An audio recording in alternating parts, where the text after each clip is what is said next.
আরাফার দিনে এমন একটি দোয়া আছে যে দোয়া পরে আমার মাওলার দরবারে আপনি যা চাইবেন আমার আল্লাহ ফিরায়া দিবে না।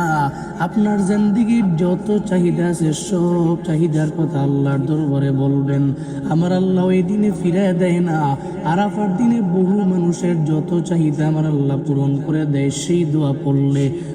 সেই দোয়া আপনি পড়বেন, লা ইলাহা ইল্লাল্লাহু ওয়াহদাহু লা শারীকা লা লাহুল মুলকু ওয়া লাহুল হামদ ওয়া হুয়া আলা কুল্লি শাইইন কাদির। আপনি পরে পরে আমার মাওলার দরবারে চোখের পানি ফেলায়া বলবেন, আল্লাহ এই আরাফার দিনে বহু মানুষের চাহিদা তুমি পূরণ করে দাও রে আমার আল্লাহ, আমার চাহিদা তুমি পূরণ করে দাও। আমার সন্তান নাই, তুমি আমার সন্তান দাও। আমার রিজিক নাই, তুমি আমার রিজিক দিয়ে দাও। আল্লাহ পাক আরাফার দিনের উসিলায় আপনার জিন্দেগীর যত চাহিদা আছে সব চাহিদা পূরণ করতে পারে।